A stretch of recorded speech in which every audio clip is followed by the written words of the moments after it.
Salam belas kasih. Hari ini Senin 5 Agustus 2024, Senin biasa pekan ke-18.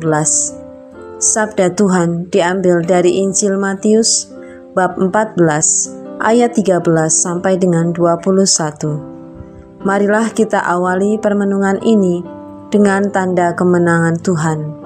Dalam nama Bapa dan Putra dan Roh Kudus. Amin. Sekali peristiwa, setelah mendengar berita pembunuhan Yohanes Pembaptis, menyingkirlah Yesus dari situ dengan naik perahu. Ia bermaksud mengasingkan diri ke suatu tempat yang sunyi. Tetapi orang banyak mendengarnya dan mengikuti dia dengan mengambil jalan darat dari kota-kota mereka.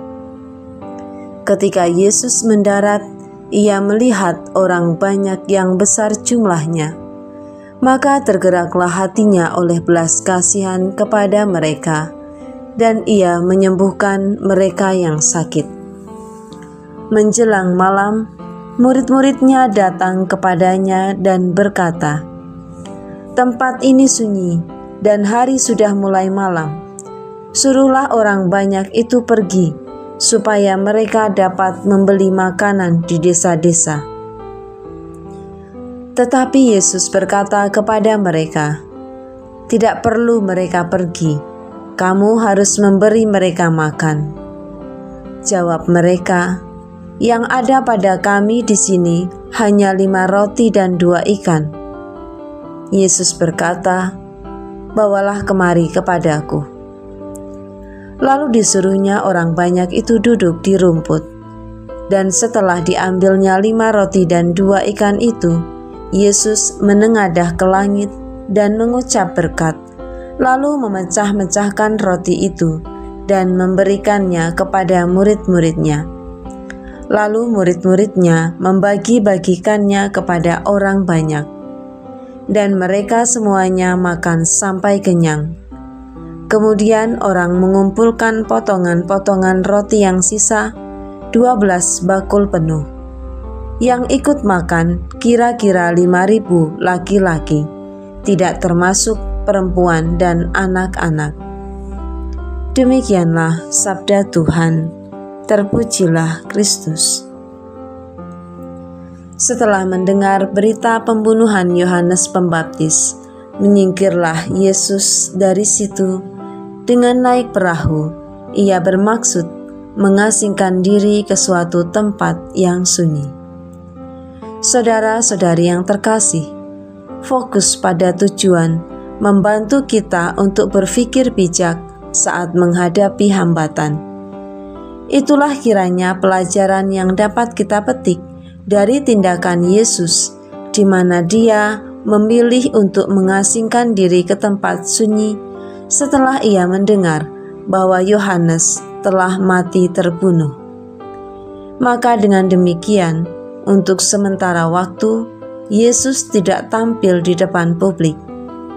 Apakah itu artinya Yesus takut?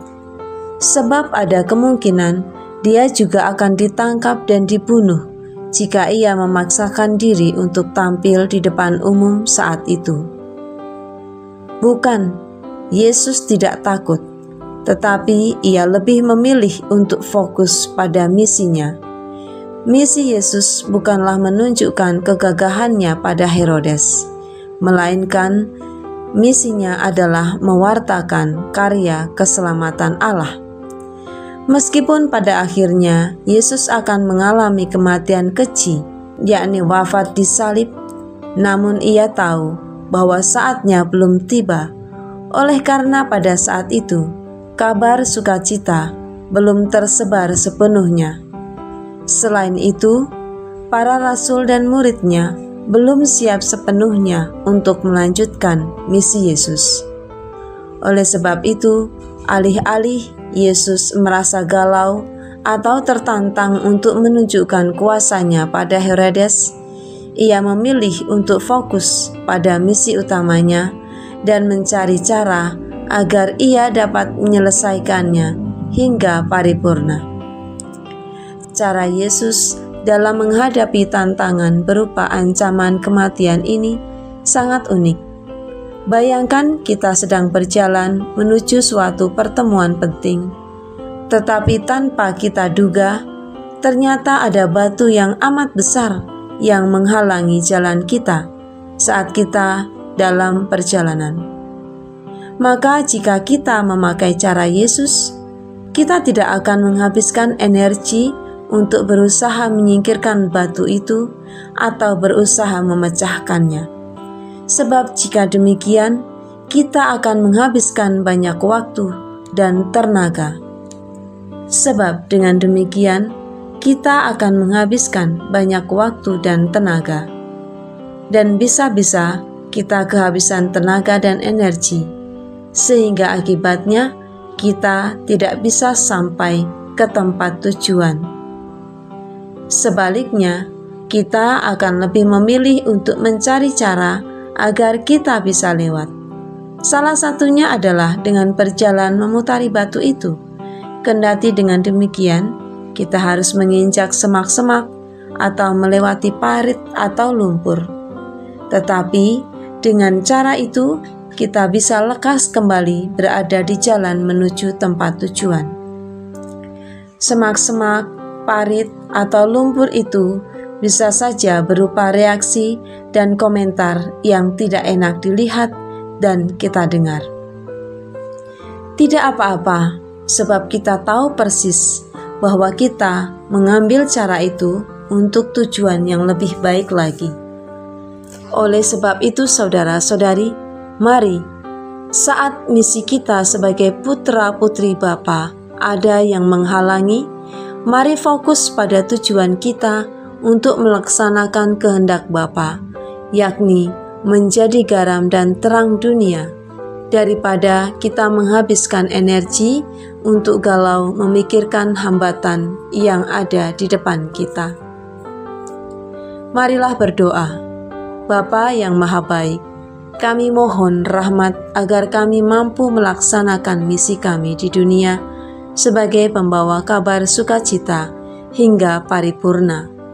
Tolonglah kami supaya kami mampu tenang, bijak, dan berpikir rasional saat kami harus menghadapi hambatan, ancaman, dan tantangan dalam misi kami di dunia ini. Demi Kristus, Tuhan dan Guru kami. Amin. Dalam nama Bapa dan Putra dan Roh Kudus. Amin.